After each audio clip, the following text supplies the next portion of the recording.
a door prize ticket already at the break. We'll be passing out tickets for a chance on the door prize. My name is Brian McCullough. I'm the meeting chair. We've got a full program tonight. I'm just out of breath because I just ran out to the car for my notes here. Just get up to our first slide. All right. So Chris Tarrant is away. His daughter's graduating from school down in the States, so Tim Cole is at the controls. We'll go to the next slide, please. We'll go to the next slide. Yep. No kidding. All right. So here's the general program for tonight. I've got a few words to say about Astronomy Day. We've got a few slides to show on that. A little bit of an update on what's happening with the Shirley's Bay Radio Telescope project. More than an update, this is the first news we're hearing of it. Okay, Ottawa skies. We've got Al Scott doing our main presentation before the break. And we've got Bill Wagstaff from the Ottawa Rocketry group has got a little something special to show us. Unfortunately, it won't be like last year. Remember we went out and launched rockets last year? Yeah, the administration got involved this time. No. So I'll spend the next month duking it out with these guys, believe me. Glenn LeDrew's got some fantastic images to show you of something he's prepared for Terence Dickinson's new edition of the Backyard Astronomer's Guide. And something suggested by Hugo Lama. Hugo, are you here tonight? Oh, there you are. Okay, Hugo had suggested this Hubble Top 10. This is something that the Astronaut Corps chose as the best images of Hubble in 2006. But we've got something. Oh, awesome. This is more awesome than you think. I'll hit you later. Now, I have to tell you, this is a problem. When people know that you're into astrology, right? They send you all this stuff over the email. My buddy, Hugues from Montreal, my old Navy buddy, sent me this, hey, breaking news, hey, read this. And of course, that was that. So I thought, why should I be the only one to suffer through that? All right, let's go on to the next one. Share the pain. For once, this wasn't my fault. Okay, just roll the slides as we go. Okay, Astronomy Day. We had a very successful Astronomy Day here at the museum on May 10th, I think it was. And we had a note from the museum from Isabel Kingsley, the special events coordinator. And she says to the RAC, I wanted to thank you and all the members of the RASC who were part of International Astronomy Day. What a success. The museum was busy all day with visitors taking in all the activities, and it was so great to have you here sharing your knowledge and passion for astronomy and inspiring people to learn and get involved. You certainly did that for me. They had 844 visitors in on Saturday, which is almost double what they had last year. 180 people came to the evening star party. And I also want to thank Alan Scott for such a great forum. He did a wonderful job showing both sides of the issue, which you'll hear about this evening. And his PowerPoint presentation complemented his presentation very well, and he was able to make it interesting for both the little ones and the adults. He was bang on and did a great job. So thank you, and please pass on the message to everyone who was here to help. I'm looking forward to another great event next year, and maybe we can make it even bigger and better in 2009 for the International Year of Astronomy. That's Isabel Kingsley, Special Events Coordinator.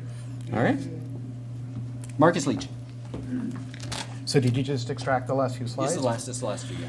Okay, so my name is Marcus Leech. I represent a loose-knit set of people who are attempting to restore this instrument at Shirley's Bay for purposes of small-scale radio astronomy. The opportunity came up more or less by accident last year when my daughter was dating this guy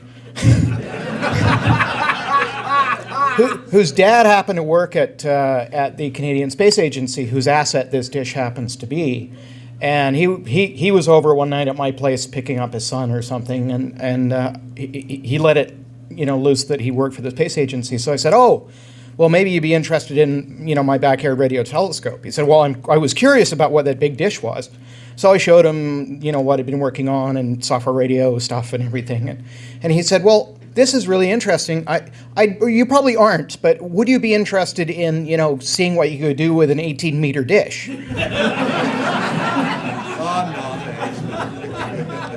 And I said, well, where is this dish and what's the story? He said, oh, it's just at Shirley's Bay, just down from where you work. I'm like, yes.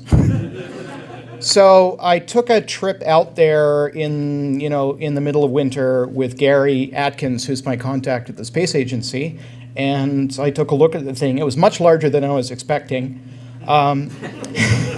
like 18 meters. Well, at the time, he wasn't sure how big it was. By basically looking at satellite imagery of this thing, because it's been pointed upwards like that for the last 12 years. So there's lots of good satellite photos of this, and by using, satellite calibration and so on, I was able to determine that it was about 18 meters. And then when the weather was nicer a few weeks ago, we actually measured it from the ground by, going into the center, which is in that little room there, and walking to the outside of the dish and looking straight up. And so yeah, it's about 18 meters. Then I did a historical query on that dish, trying to find traces of it on the web, which is very useful.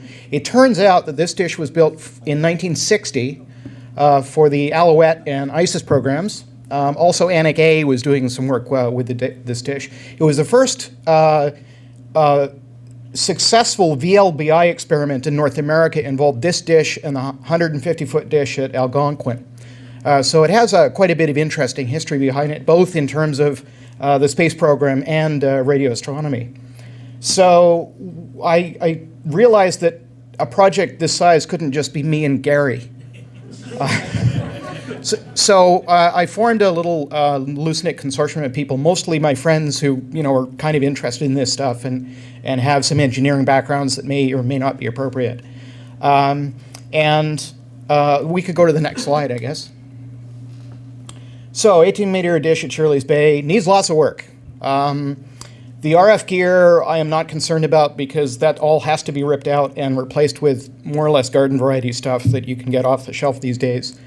Form the consortium to operate for both amateur radio astronomy and SETI. SETI is not really a personal interest of mine, but there are others who are interested in it. And I got an endorsement from the SETI League in exchange for promising that they could get access to this instrument in some way or other over the years. Next. So, David Florida Labs owns it, hasn't moved in over a decade. The dish surface is in actually excellent shape. The mechanicals are still unknown, despite the fact that we took a couple of visits to it to kind of assess how the mechanicals are. The mechanical parts of this are just overwhelming in size. The azimuth motor is about 20 horsepower DC motor. I haven't actually looked at the elevation motor, but I assume it's roughly the same size. The ring gear for the azimuth is probably weighs as much as a camper van. It's just, huge. The counterweights, each of those counterweights is about 4 tons. Damn. Yeah. As of when I made this slide, we were still in the early stages of getting approval from the management at the space agency. After I wrote a proposal and after we went out there a couple of times, they're now much more interested in turning this into an asset that's actually useful. Their previous plan for this thing was to tear it down to make room for more stuff. So I think those plans are now on hold, at least for probably the next five or 6 years. And we can, the team of people who are working on this can get access to the dish and start working on it.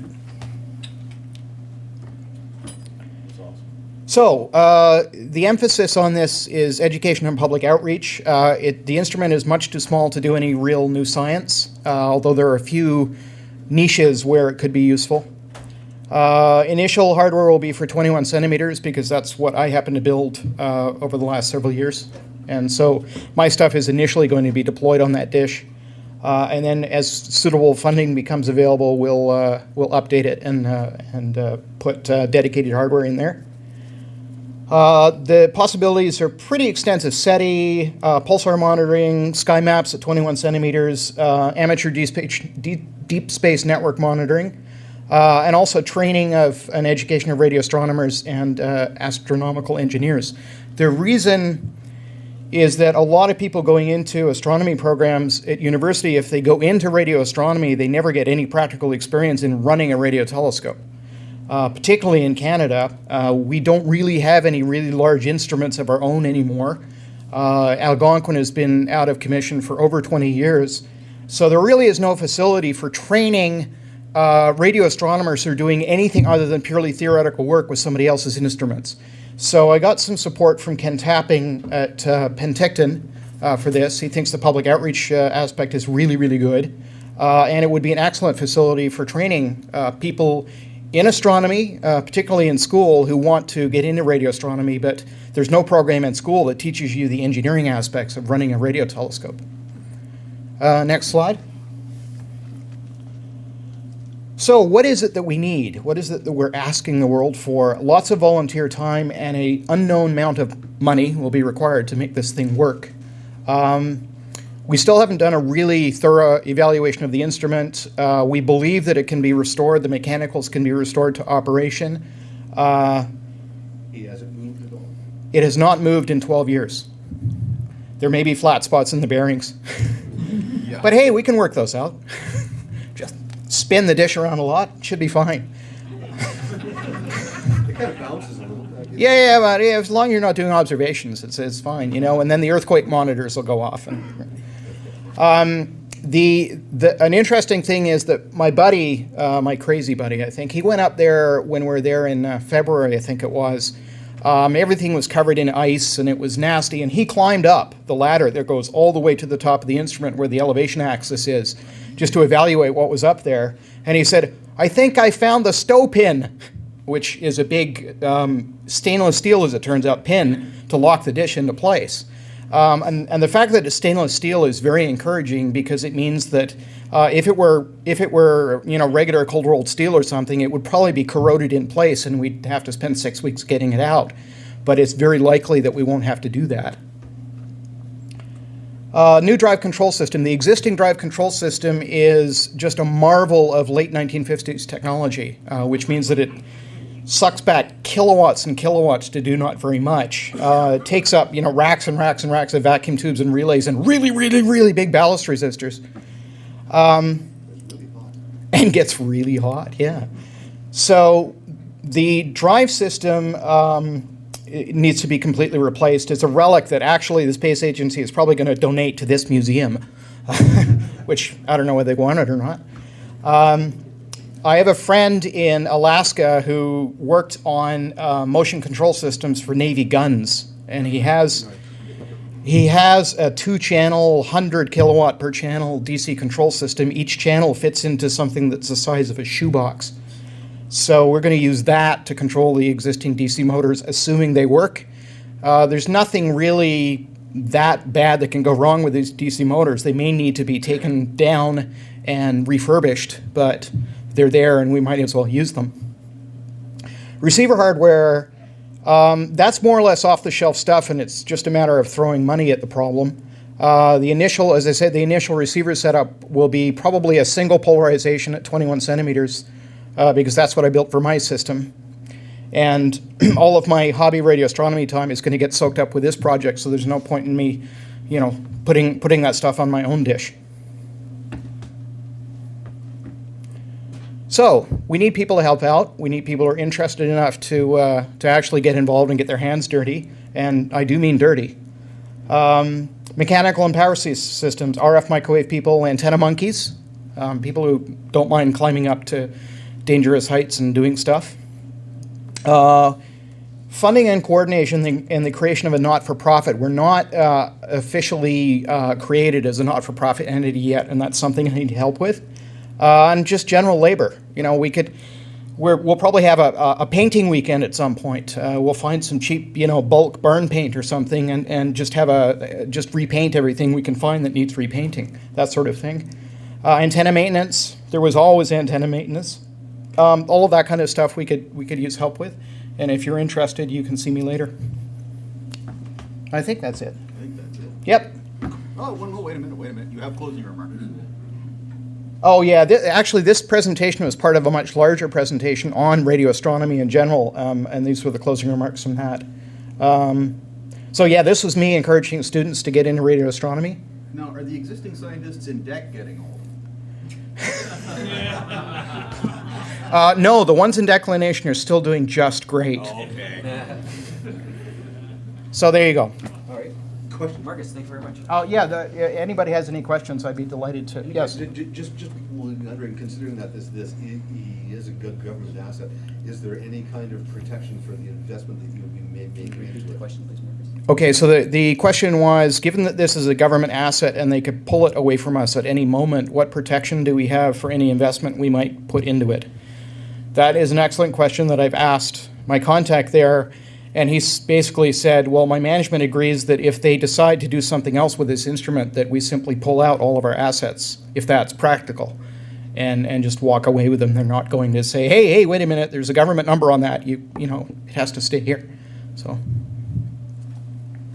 So he rolls the dice, he takes the chance. yeah, pretty much. Although what I did in the agreement was that once it becomes operational, we get exclusive access to it for, I think it was at least 5 years. That way, if the community invests, 10, 20, 30, 50 grand in restoring it, the government can't come in and go, oh, that's great, thank you very much. So, Okay, great, thank you. Thank you. Okay, folks. Gary Boyle reminded me of this one. I always tend to forget the International Space Station. Nice opportunity tomorrow evening. Though we've got thunder showers scheduled for tomorrow evening, so forget that one. And one for tonight, yeah, but we don't have the one over Saturn tonight, I don't believe. Anyway, yeah, the International Space Station will be going over Saturn, so we'll have to try to avoid a collision with the rings. But they've got those fancy shields on it for that. Yeah, okay, anyway. So, looks like a nice opportunity, and then there's an overflight tonight, but again, the weather tonight looks like it stinks as well, too, so anyway. Yeah, what time is that? So, Oh, this overflight about 9 o'clock. 10:21. 10:21? Say Okay. 10:21. 10:21. Starts at 9:07, it's about 9:10 when it reaches 7. For tonight? Tonight or tomorrow night? Oh, tomorrow night, yeah. So tonight there's one at 10:21 p.m. Yep. So if it's clear when we get out of the meeting, so talk fast, everybody, so we can get out and Yeah, there we go. There are a couple of novae, or one definite and one possible, in Ophiuchus. This is a tiny little chart of a tiny little chunk of Ophiuchus produced by the, the variable star guys. Yeah, AVSO, whatever the heck that stands for. The guys who spend all their... Yeah, American Association. that's the one. The Variable Stars Association. Anyway, never mind. The Variable Stars. Okay. Anyway, there you go. Enjoy. Looks like a kind of dim one, 11.3 magnitude. We're not looking at a barn burner, but anyway, probably worth a peek. Fairly low in the southern sky, but it could be useful. Now, because this is such a tiny little chart, I threw in a little finder here. The nearest star of any reasonable brightness is 30 Ophiuchi, and there you go. So it's not the super easiest thing to dig up because it's all quite faint around here.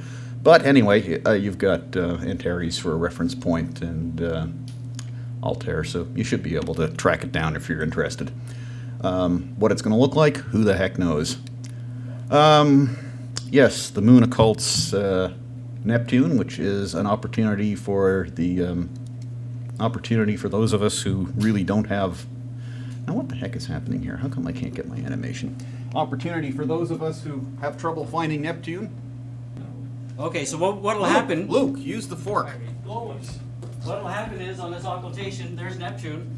The sunlit portion of the moon will appear to advance across the sky this way, and then occult Neptune. So it'll cover it up. So it's a good opportunity if you're doing video or just visual observation. Visual observation of something like that can be a lot of fun. It actually can be. Well, this will unfortunately be a little bit late by the time it comes out. I always like the immersion at the end of occultations, which I find kind of fun, particularly if it's coming out on the dark limb side. So anyway. It takes about an hour for an occultation of the moon to happen. Yes. Yeah, the moon moves its own diameter through the sky to the left about once every hour. Now, coming up on the end of the month, we just have one of those pretty little Kodak moments, which has absolutely nothing to do with astronomy, but it's kind of fun. Basically, as it describes in the Observer's Handbook, Regulus and Mars form a beautiful double star, which I find kind of poetic. And then just as a bonus, you've got Saturn tossed into your binocular field of view, so there you have it. And now we have some... Come on, the squirrels are running as fast as they can.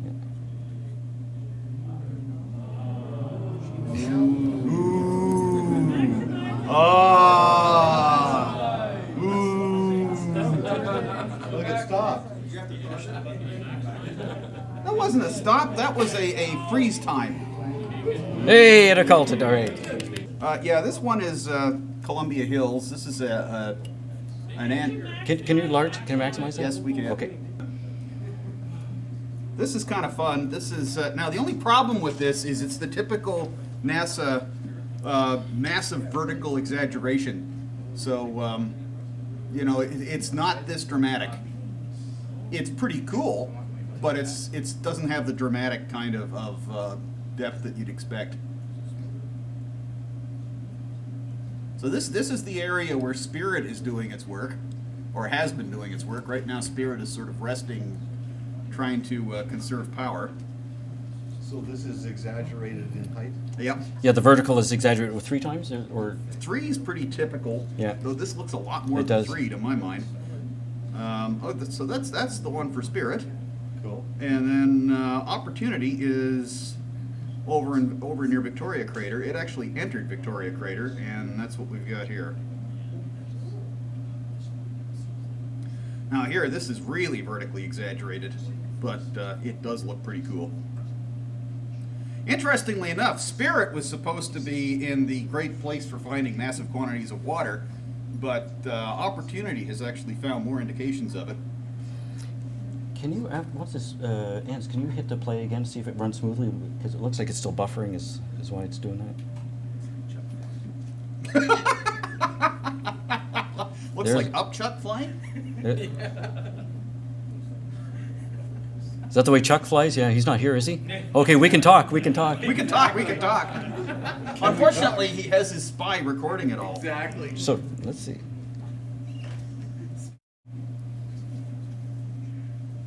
No, it's still. Still a little joiky.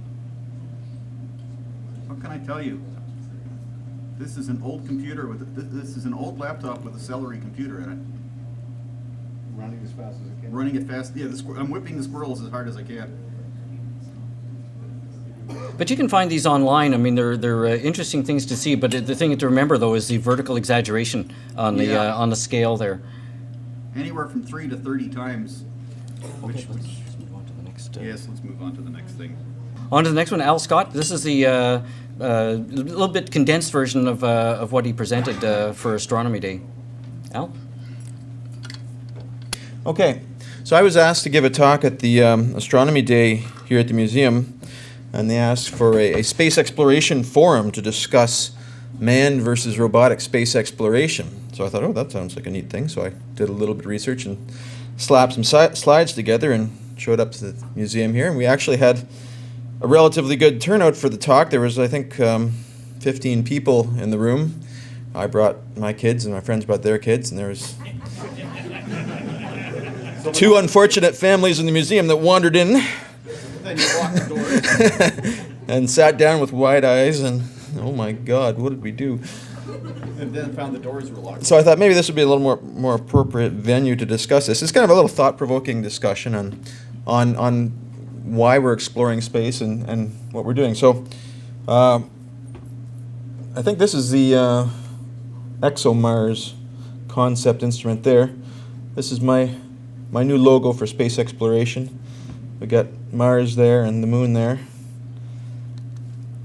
So why do we explore space? What's the reason that we send people and machines out to explore space? I think to a certain extent, exploration defines humanity. When Sir Edmund Hillary conquered Everest, he was asked why he did it, and he said, because it's there. And that's It's a good answer. a good reason. I mean, because we can. Right now, at this time in history, and the only time in the entire history of humanity do we have the capability to do it, and possibly the only time in the future of humanity that we have the occasion to do it. There are good arguments suggesting that if we don't do it now, humanity may never again have the opportunity. We don't know how long civilizations last. Other reasons, science, we can learn about the origins of the solar system. Comparative planetology, learn why planets are different from the Earth and how they were formed and where they're going and how they evolve over time. Discovery of alien life forms. And he's pointing at one. Over there. Alright. And if you really annoy me, I'll disintegrate you. Of course, I put this up there and I realized that I would have to explain it to most of the children in the room because this was before their time. They still know the voice, trust me. Colonization of space is one particular goal of human space exploration. Hedges human civilization from random natural disasters. We know that large asteroids have hit the Earth in the past, and we know that they will happen again. We just don't know when. The dinosaurs, we think, were wiped out by such an event, and we probably wouldn't fare any better. So having a self-sustaining civilization on another planet would hedge us against these things. Global pandemics, self-destruction. Also, gives humanity access to material resources of an entirely new planet, multiple planets, the entire solar system. Right now we're limited mainly to this one, but we have reasons to believe that all the other planets have similar resources on them, or at least the Earth-like ones. So, first I'll discuss robotic space exploration, then I'll discuss man. So this is how robots explore space. Anybody know what that is? I actually asked that question, and one of the kids piped up, "It's Optimus Prime." Oh, okay. Well, that's not actually how robots explore space. These are the robots that we use to explore space. So I just kind of put a cross section here and see if I can remember some of these. So we got Hubble, we've got Galileo, right? We've got Mars rover here, Yeah, that's Sojourner. and there's a little Pathfinder there. This is Cassini. I think that is Phoenix. That's Phoenix, yeah. Anybody know what this one is? Luna 1. Luna 1. This was the first robotic space exploration probe that was successfully launched by the Russians 49 years ago to orbit the moon and send back images of the moon. It, of course, missed the moon and went into solar orbit. However, they persevered and launched something like 26 other successful space probes to the moon. And then, of course, the U.S. Took the quantity approach. Yes. The U.S. then launched people. I mean, that was the typical Russian approach, though. That was how they did it. Pound the heck out of it, and, it works. So, how much does space exploration cost? Just a slight explanation. On the left, we have robotic missions. On the right, we have manned missions. To give you an idea of the scale in today's dollars, rounded off a little bit here. So you see Mars Pathfinder was really quite a bargain. The big mega missions, Galileo and Cassini-Huygens, which are the last of the large multi-instrument do-everything missions that NASA decided to launch before they decided to go to the faster, better, cheaper with the Mars Pathfinder, were on the order of a few $1 billion apiece. The Mars Exploration Rovers program, about $1 billion. So we contrast that with the International Space Station, estimated at $157 billion. The Apollo program, $135 billion in today's dollars. Assuming you can even estimate it, I mean. Yeah, well, there's obviously a lot of uncertainty in some of these projections. Shuttle. Currently, it's estimated that the shuttle program, average cost per flight, including all the research and development, is about $1.3 billion over the lifetime and about $750 million per launch over its most recent 5 years. So for every shuttle mission, you could launch 5 Mars Pathfinders. So think about it in the relative scale and the amount of science we get from these robotic versus these manned missions, and you can see that one is much more efficient than the other in terms of the science that you get. Very minimal in terms of science has come from manned space exploration. I don't think manned exploration should be justified on the basis of science, although that was how NASA justified the budget for the International Space Station as a scientific orbiting laboratory. I think that was a grave error in that it took money away from good science programs and put it into what really is considered by most scientists the white elephant. It really hasn't produced much science. In fact, all they've done so far is struggled to keep it aloft. To give an idea of the scale of these numbers compared to other large things, I mean, billions of dollars. What's $1 billion? It's hard to think of it. Well, the New York Yankees payroll for 1 year is $209 million. Just as an interesting apples and oranges comparison. The Canadian Space Agency's annual budget right now is $300 million. NASA's, of course, is $17 billion. So we're a little bit low on that scale. Skydome cost $750 million. The annual Ontario government profit from alcohol sales is $1.6 billion. Just think what we could do with that. Here's 1.6. an interesting one for you, though. Galileo. Costner's Waterworld came out the same year Pathfinder hit. That movie, Waterworld? Yeah. That cost $260 million. Yeah.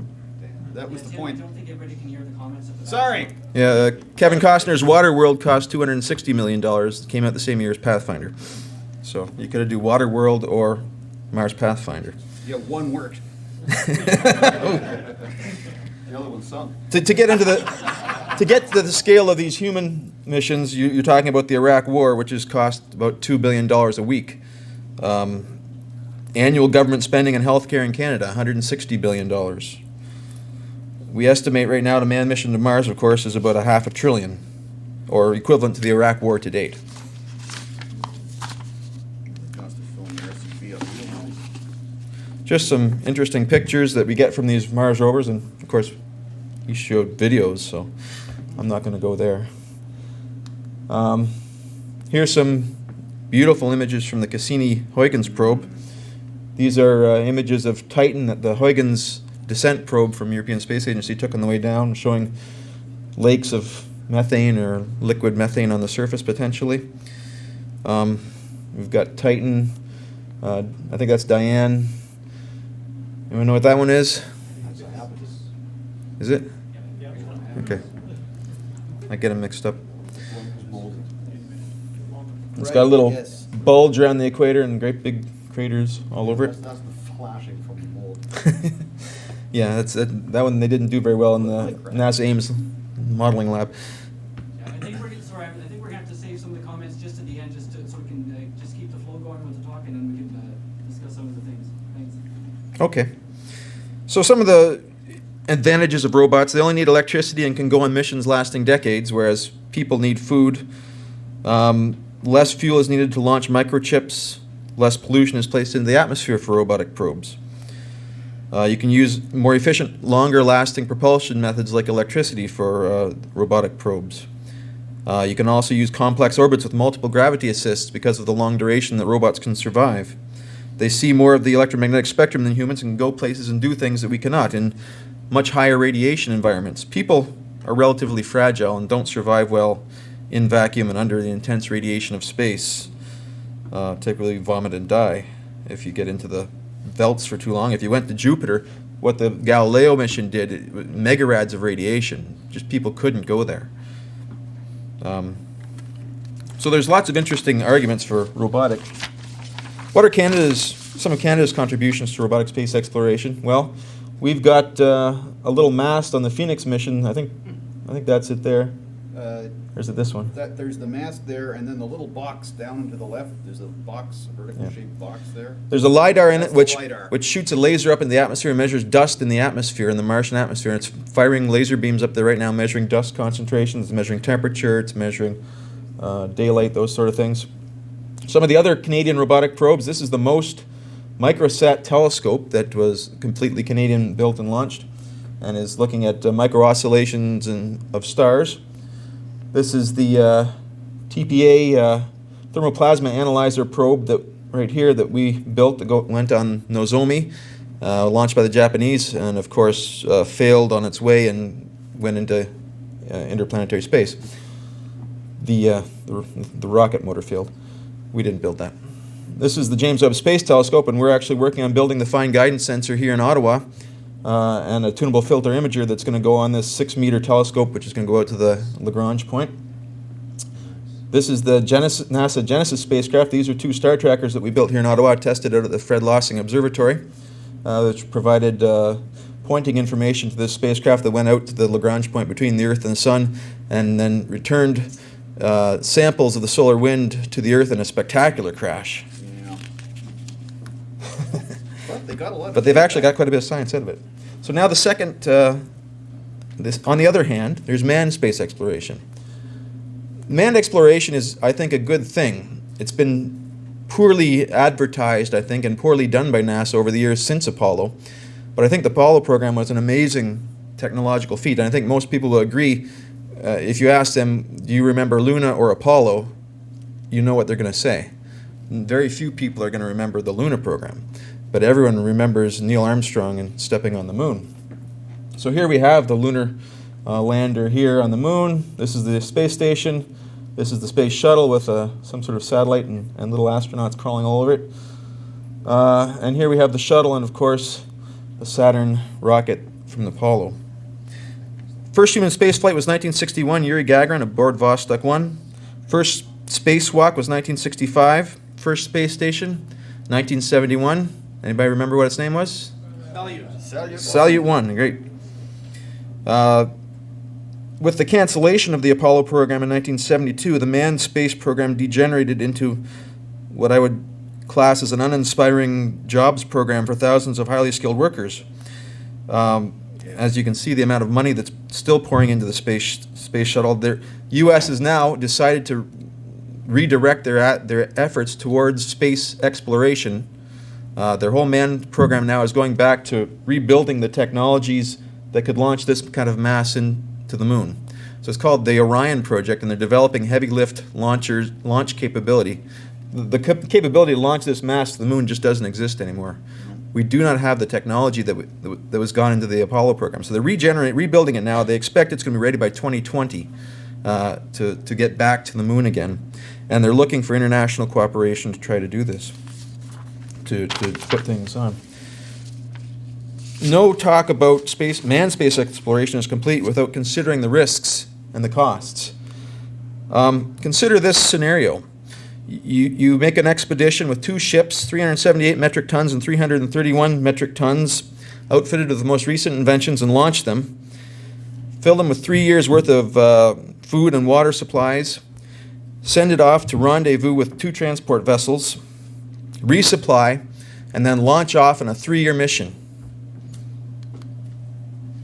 This was the Franklin expedition of the Northwest Passage in 1845. Spent 3 years, no sign was ever seen of them again. They sailed with a crew of 24 officers and 110 men. 3 unsuccessful search expeditions were launched in 1848. Public opinion on extravagant exploration turned sour. And you can read the comment from 1859, which still, I think, resonates with some people when they think about manned space exploration. Another major exploration happened in 1910. Sir Robert Scott to the South Pole. The National Antarctic Expedition was a joint enterprise of the Royal Geographic Society and the Royal Society. The Discovery Expedition was meant to be a scientific enterprise with exploration as secondary, having the largest and most efficient scientific staff that ever left England.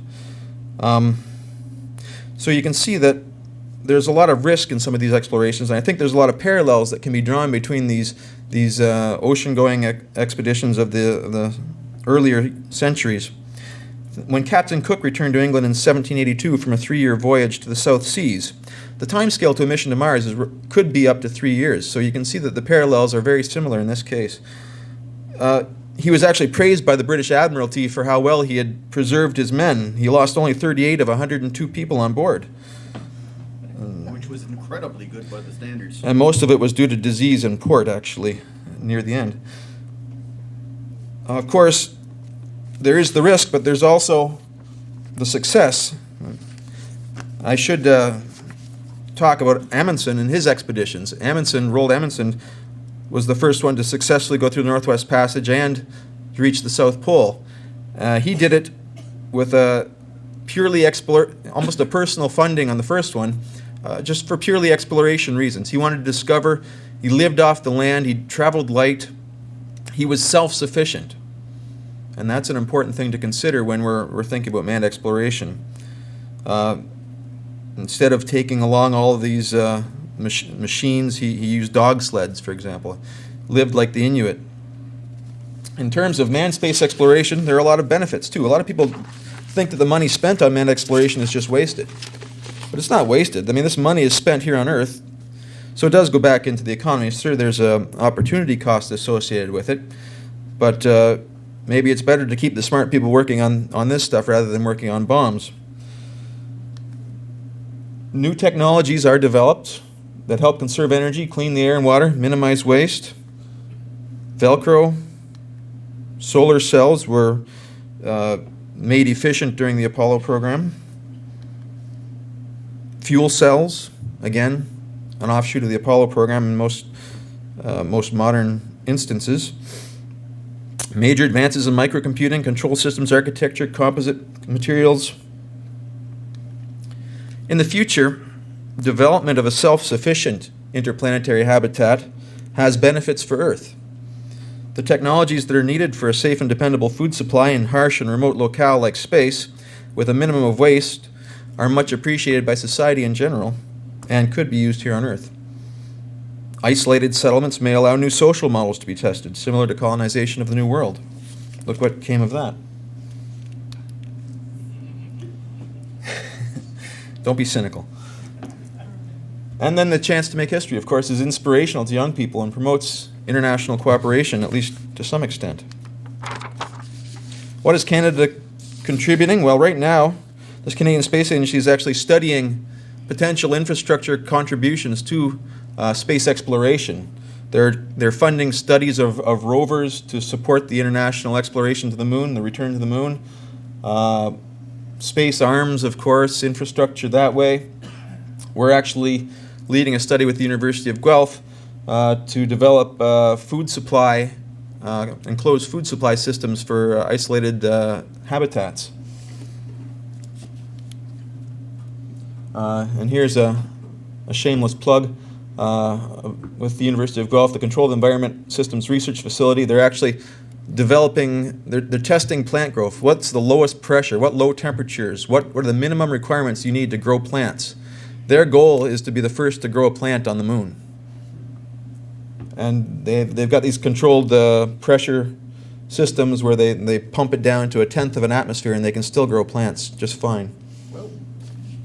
So that really saves on resources if you don't need a big heavy structure to maintain a full atmosphere of pressure. They've estimated you need about 75 square meters of crop area per crew member if you want to be completely self-sufficient. That's not a whole lot.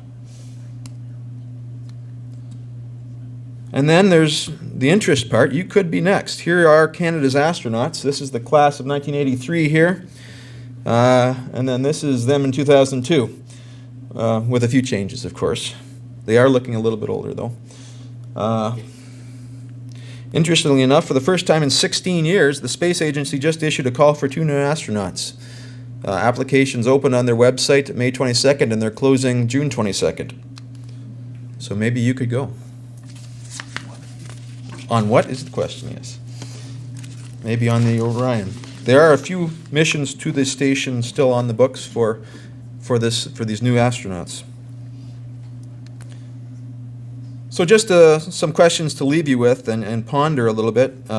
Discussion questions. We won't discuss them now because Brian wants me to leave the stage and he's throwing things from back there. I mean, Druidic curses. why would we spend vast sums on man when robots are more efficient? Well, I've said we have the capability to do it now. We may never have the capability again. Would it be greedy not to do it? Think of what we need to do as humans. Do we have some obligation to try to protect humanity? Why spend vast sums on manned exploration when people here on Earth suffer? It's an interesting question. Well, people on Earth have suffered for a long time, and yet we're spending $2 billion a week on a war right now. So is it realistic to think that this money, if not spent on exploration, would go to help people on Earth? This is a great way to redirect sums of money to something that's useful to humanity and may save the condition of millions in the future.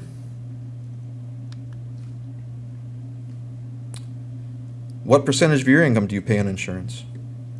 Interesting thought. Thank you.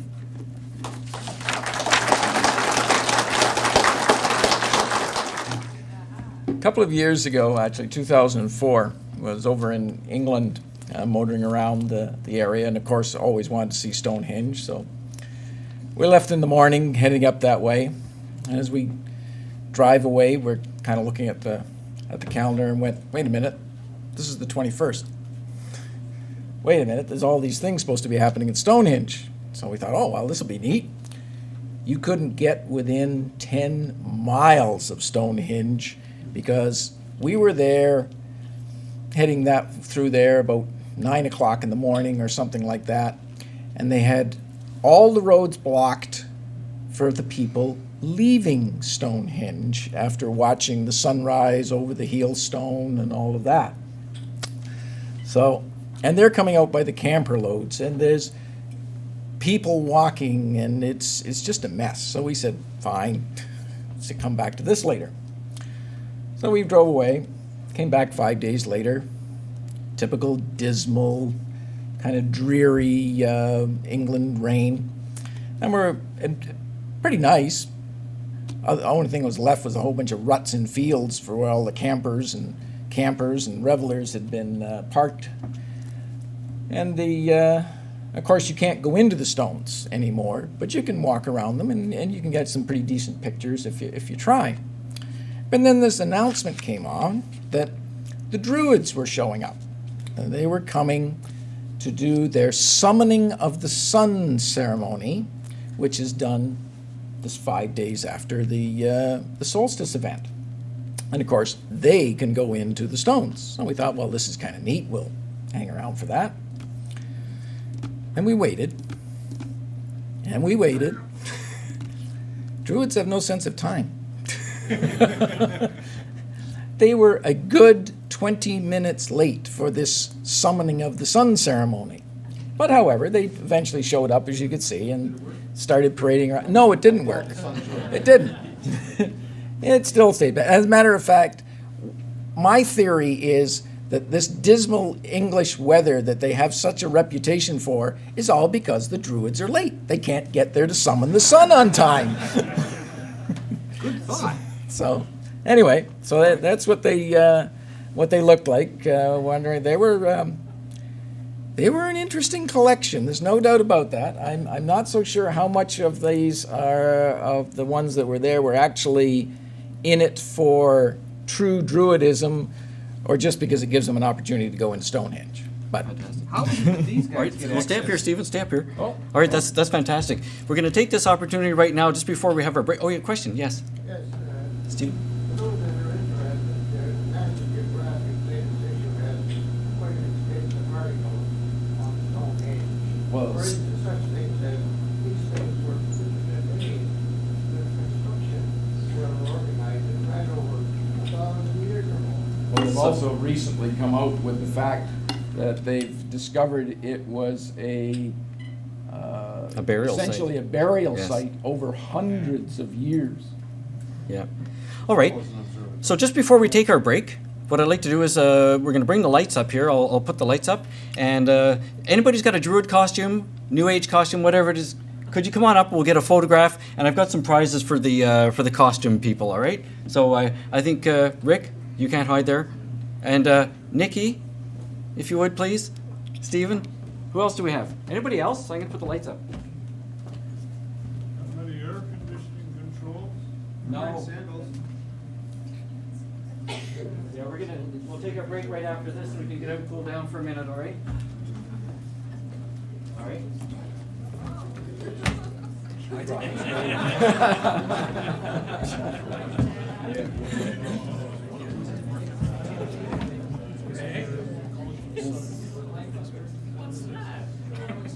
There's the thoroughly modern.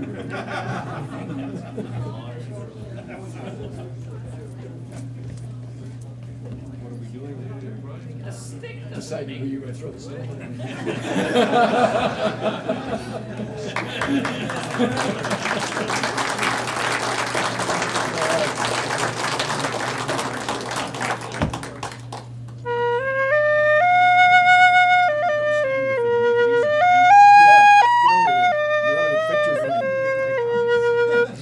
And the one ring to rule them all. Let's get right in.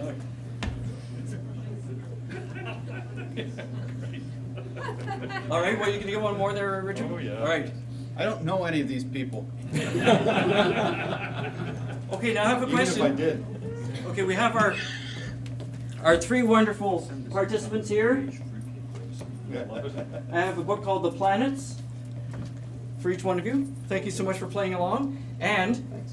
But I needed, from the audience, we need to choose who's the top druid. What's the costume you're enjoying the most? Is it druid number 1?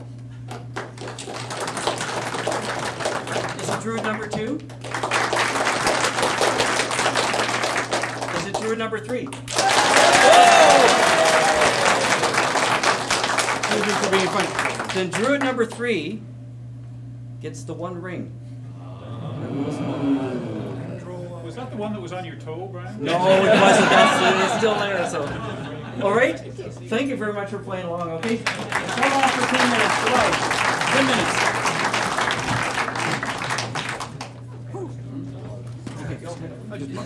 Yeah, okay. Evening, everyone. I guess as Brian's mentioned, plans went awry. Things didn't work out quite the way they were expected to tonight. I guess we're used to doing that. As a quick sort of recovery, I had a little bit of video that I thought you might enjoy seeing, but I thought before we presented it, perhaps I ought to give you a little bit of background. The topic generally, spur of the moment, is about photography and video from rockets as an aspect of the hobby of rocketry. This has been going on for quite a while. People started out early on adapting various photographic devices into rockets in general. They came out as a commercial product in the late 60s, early 70s with the first issued one was basically a nose cone for a rocket that you had to punch out a disc of film and put it inside, and it'd take one shot when the ejection charge went off. Hopefully it was pointed in the right direction. It was pretty random, but a few people got a few frames out of that sort of thing. As time went on, there came to be more commercial products, all film-based. I've got an example of one here. It's called an Astrocam. The Astrocam is basically a little rocket. It's got a nose cone that takes a cartridge of 110 film, for those of you who remember the little tiny 110 cameras. They're terrible. They work really badly. Generally, 100% of the pictures turn out badly. I think in the years that I ran these, I had several of them, and I think I got a total of like one picture that was recognizable as being anything other than a blur. But nevertheless, there were a lot of these things sold. There was also a rather obscure one called the Cinecam that took 8mm film and would take moving pictures. They were even less successful than these were, and didn't work very well, but they made lots of money for the company. Well, as has been observed for astrophotography, in the same way rocket photography was pretty profoundly changed by the advent of digital photography. It's gotten a lot easier. You can fly something and you can take a look right away at the results you got, mess with it a bit, try again, usually over and over until you crash the rocket and destroy the whole thing. But that's rocketry for you. I've got a little example here of one that I built a while ago. It's a fairly conventional rocket, except that in the front end here, if I pull off the nose cone, I've built a little carriage sort of whatever, in here, and you can see I've got one of these little Aptec pen cams inside this. It's just strapped onto the board, and I've kind of butchered it a little bit and hooked up to the shutter release, and I've got a little bit of a home-built timer in here, so it takes pictures every 1 second, and of course it's looking out through a hole in the side of the rocket. So I've successfully gotten a few frames out of this thing. It works pretty well. Some people are fooling around with digital video cameras or little video cameras that store to memory, or even transmitters, and are able to get some pictures back to the ground.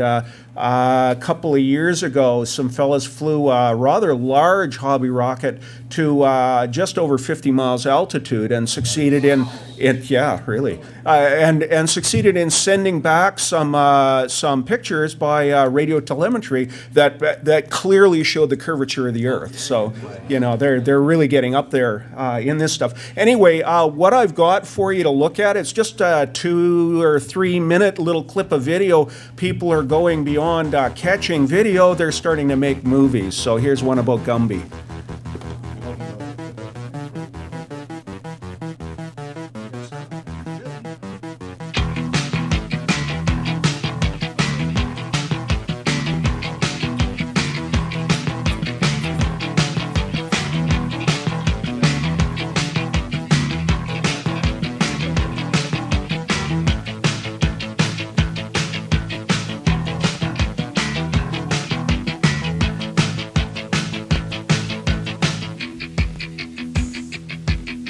Standing there alone, the ship is waiting, all systems are go.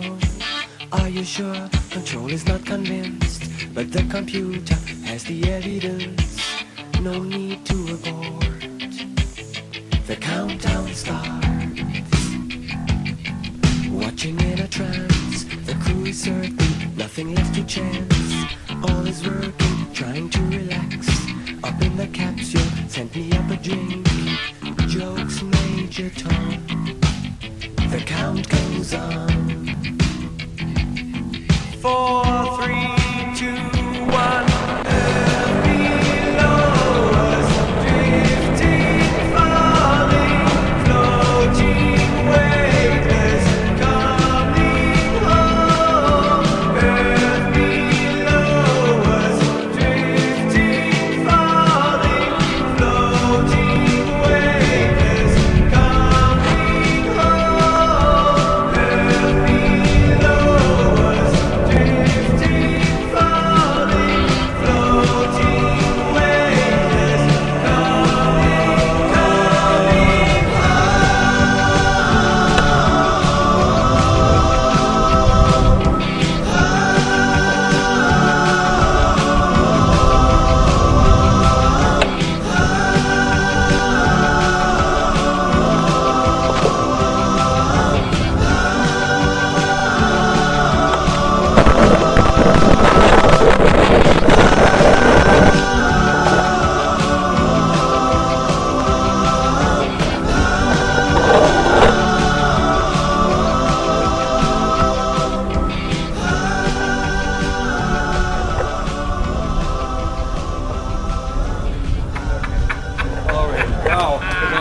All right, thank you, Bill. All right, Glenn. All right, so Glenn's got some illustrations to show you here. And if you can just do a quick setup, and then Tim will be back to... I'm glad I didn't jump up on the stage during the Druid dressing costume. It was obvious that I got something crossed in the reading for this event tonight. I am in costume, but unfortunately I'm dressed as a LeDrew. I know, the poor guys that have to suffer through this during the workday, you have it pretty easy compared to those poor blighters. Anyhow, I'm just here to sort of make more of an announcement with a couple of illustrations indicating a little project that I was involved in just recently. I just finished it in the beginning of March. Those of you who have the first edition of the Backyard Astronomer's Guide would recall that the last chapter was a kind of an atlas of selected regions of the sky using photographs, and there were negative versions of the photographs with labels and things like that. And it was just a kind of a piecemeal selection of some of the more interesting parts of the sky that didn't cover a lot of the rest of some interesting stuff to see.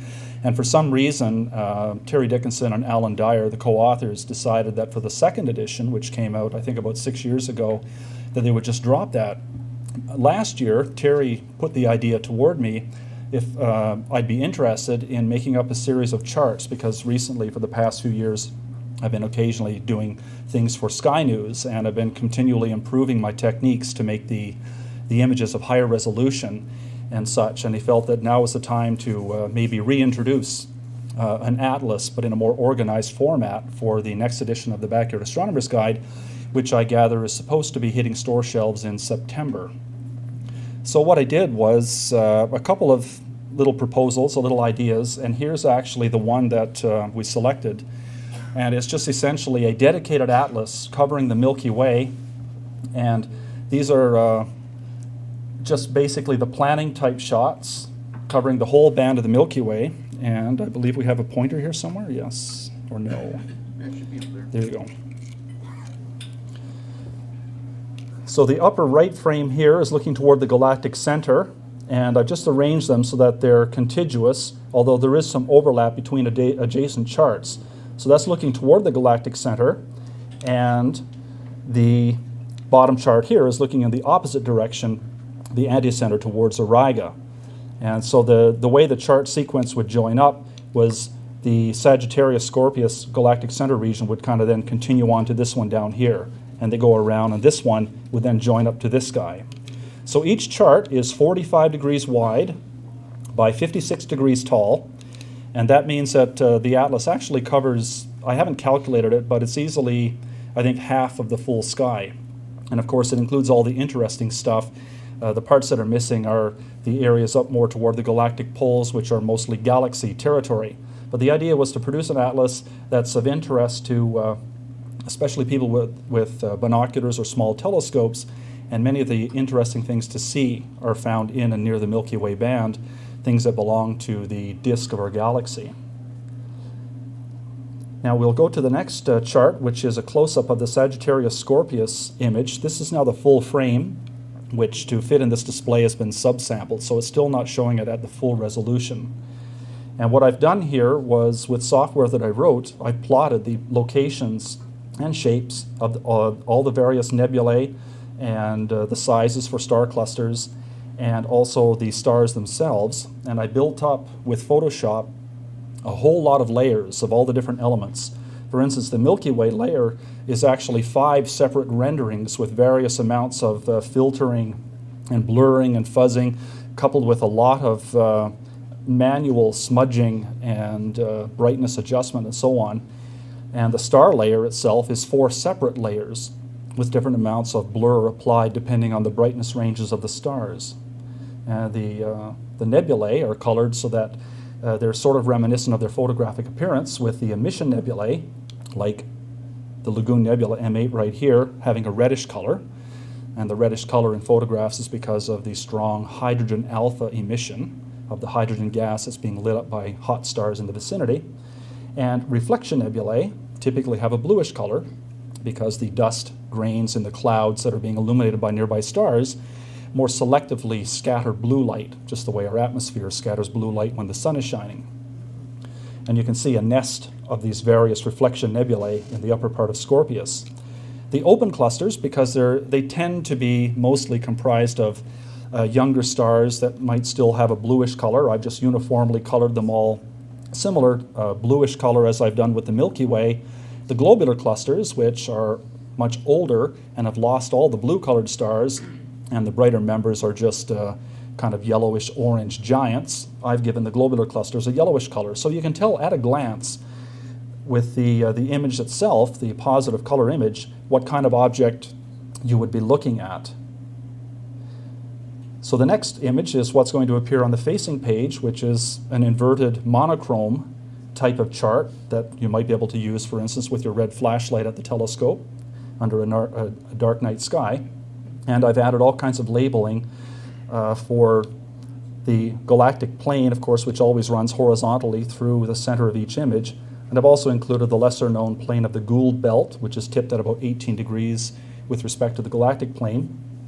The great majority of the known OB associations are also highlighted, something that doesn't appear in most any star atlas that I know of, and as well, of course, as all the plotted clusters and nebulae and so on with labeling. So here again, that's a full frame view, which doesn't really do justice to the resolution. So now in the next 2 images, we're going to zoom in on a section now where I've sampled 1 pixel to 1 pixel. I'm assuming this projector is 1024 by 768, but I might be wrong. At any rate, here we're just zoomed in on one of the favorite hunting grounds in the summer Milky Way. You've got the Great Sagittarius star cloud and the open clusters M7, which actually shows a lot of stars here, and M6, the Lagoon and Trifid nebulae, the M24 star cloud with the two very fascinating ink blot nebulae, Barnard's 92 and 93 at the edge, and things like the Swan Nebula M17, the Eagle M16, the clusters M23 and 25. Incidentally, the limiting magnitude of the stars is 9.0, which corresponds to all the stars readily visible, say with a 50 millimeter binocular in a suburban sky, or from a dark country sky, a 35 millimeter binocular will show all those stars as well. A couple of globular clusters also, just to show the coloration. Down near the bottom, there's the big fuzzy M22 and the smaller M28. And there are a few others scattered around as well. There's one little guy and another one. And I forget if there's another one up. Yes, one up here. I forget the M numbers offhand right now. And then the next image just shows the labeling that's been applied. And I believe that the labels, as I've supplied them, are the ones that were used as well. I'm not sure if there was any modification for publication or not. I haven't seen any proofs, and Terry didn't indicate exactly if any changes were made at all. So I'm just assuming that this is representative of what will appear. So anyway, I just wanted to mention this so that even if you have one of the earlier editions of the book, you might be interested in picking up the latest version to come out because of this somewhat, I think, unique atlas, which presents the sky in a way you don't typically see in many other printed books. Maybe if anyone has a question right now before I retire. Does your copyright preclude you from making a CD of it? Yes. Oh yeah, this is just for the printed version. I don't know if down the road, if Terry might be interested in doing something else, as another venue for getting it out. I'll talk to him about that at some point and see what the word is, and if there's any positive development, of course, I'll let you know. If you could make any influence before he gets it out, a bundled CD would be wonderful. Well, I know it's already off for printing, so... Why don't you just have them added as a bonus or something? You can buy the regular version and put it as the CD version. Well, who knows? Certainly with printed material, there are usually various reprints and so on, and something might come down the pipe like that. But I'll mention to him anyway that some people here had this suggestion. It's something I hadn't even thought of myself. Who knows? Might be interested in taking that approach. During your discussion with Terry, would these maps be plasticized so that you can take them out under the new? Would they be susceptible to new? I'm pretty sure there's not going to be any special treatment for them. They're just going to be, part of the normal printed pages in the book. You gonna buy 2 copies, one to rip out? Yeah, as Gary says, 2 copies. Yes, that's right. One to cut apart and plasticize yourself. The plot thickens. All right, that's I guess it for now. Thanks for listening. Good. Thank you, Glenn. That was great. All right. Okay, we're on to our observation segment now. And first up, John Thompson. John, are you here? I'm here. What's that? I'm here. You're here? Okay. Do you want to just tell us from there what it is or what you've got? That was exactly a month ago, May 6th, at the junction of Rocketry and Crescent Moon. So May 6th. All right, nice shot. Observatory. That's your open observatory shutters there, eh? All right. How big is your observatory? What diameter is it? It's 10 feet square. It's a Starfinder 16. 10 feet square with a Starfinder 16-inch telescope inside. Perfect. Thank you. I'll give you your little observer's token shortly. All right, Gary, you're right here. Oh, just like John, same night with Mercury on the bottom and the crescent moon showing the Da Vinci glow. Very, very nice. How many people saw that view? Can't see hands, but by your round of applause, how many saw Mercury and the moon that night? Good. Excellent, excellent. Okay, next shot. And with the Malin cam, I've been able to do some pretty decent photography. It's not a true CCD camera, but I'm getting there. This is M17, the Swan Nebula, or the I see more of a lobster. Yeah, one of my best ones and of course the challenge doesn't count because you have to see Attila's challenge visually, not photographically, but still. Visually now. It feels, yeah, it's true. This is a co-add about 300 images with the Mellencam, and the Mellencam refreshes every 2 seconds. So it's about 600 seconds of imagery and just co-added, and it's not too bad. Nice shot. And of course the Ring Nebula. Yeah. So, and we do have some pixels in there, but I'm not going to show you where the hot pixels are because they all look like stars. Okay. That's it, folks. Thanks. Thank you, Gary.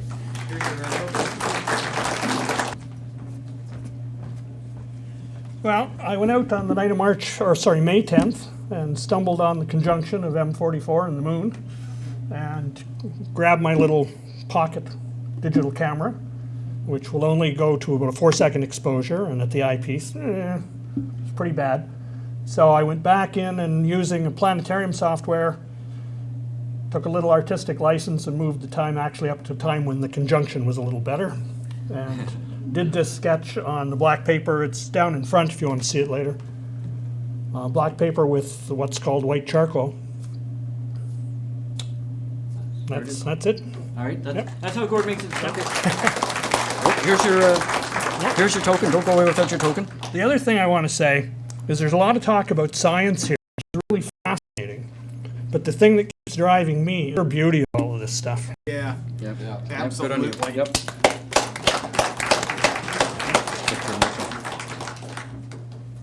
Oh, and Gord. Yeah. Oh, you forgot to tell us about this one. Remember last month we had one of the observing challenges. The lunar challenge was I had a shot of the moon taken from from the space station or something. So it was obviously taken from altitude. So I put that challenge out. In any way you want to interpret it was to get an image of the moon from altitude. So. Well, the moon from altitude. I live in a 3-story house. I'll bet most of you only live in a 2-story house. This was on the way to the 3rd story. And I saw the moon out through the window, and again with my little digital camera, I took